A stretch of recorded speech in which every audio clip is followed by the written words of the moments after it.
അടുത്തുള്ള വസ്തുക്കൾ കാണുന്നതിന് തകരാറൊന്നും ഇല്ലാതിരിക്കുകയും അതേസമയം ദൂരെയുള്ള വസ്തുക്കൾ ശരിയായി കാണാതിരിക്കുകയും ചെയ്യുന്ന രോഗാവസ്ഥയാണ് ഹ്രസ്വദൃഷ്ടി അഥവാ മയോപ്പിയ.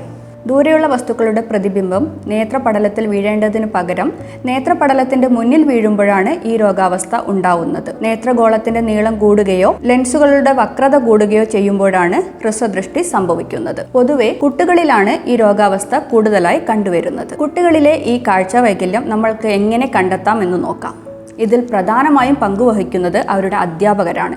കാരണം പലപ്പോഴും കുട്ടികൾ സ്കൂളിൽ പോയി തുടങ്ങിയതിന് ശേഷമായിരിക്കും അവർക്ക് കാഴ്ച വൈകല്യമുണ്ട് എന്ന് തിരിച്ചറിയുക. ബ്ലാക്ക് ബോർഡിലെ അക്ഷരങ്ങൾ കറക്റ്റായി കാണാതിരിക്കുകയും അതേസമയം അവർക്ക് ടെക്സ്റ്റ് ബുക്ക് വായിക്കാൻ ബുദ്ധിമുട്ടൊന്നും ഇല്ലാതിരിക്കുകയും ചെയ്യുന്ന അവസ്ഥ. ദൂരെയുള്ള വസ്തുക്കൾ നോക്കുമ്പോൾ കണ്ണു പകുതി ചിമ്മിയും തല ചെരിച്ചും നോക്കുക, തലവേദന, കണ്ണിടയ്ക്കിടെ ചിമ്മുക, TV, മൊബൈൽ ഫോൺ തുടങ്ങിയവ വളരെ അടുത്തു നിന്ന് നോക്കുക, ഇവയൊക്കെ മയോപ്പിയയുടെ ലക്ഷണങ്ങളാവാം. മയോപ്പിയ യഥാസമയം കണ്ടെത്തുകയും പരിഹരിക്കുകയും ചെയ്തില്ലെങ്കിൽ കുട്ടികളിൽ ഇതിൽ പഠന വൈകല്യത്തിലേക്കും പവർ കൂടിയ കണ്ണട യൂസ് ചെയ്യുന്നതിലേക്കും നയിക്കും. ഈ ഒരു അവസ്ഥയെ ആയുർവേദത്തിലൂടെ എങ്ങനെ പരിഹരിക്കാം? കണ്ണിന്റെ ആരോഗ്യത്തിനായി പറഞ്ഞിട്ടുള്ള നേത്രക്രിയാകൽപ്പങ്ങളായ സേകം, തർപ്പണം തുടങ്ങിയവ കൊണ്ടും കണ്ണിന് ഹിതമായിട്ടുള്ള തൈലം കൊണ്ട് കണ്ണിന്റെ പോഷണത്തിന് സഹായിക്കുന്ന ആഹാരവിഹാരങ്ങൾ കൊണ്ടും മയോപ്പിയയെ ഒരു പരിധിവരെ തടയുവാനായി കഴിയും.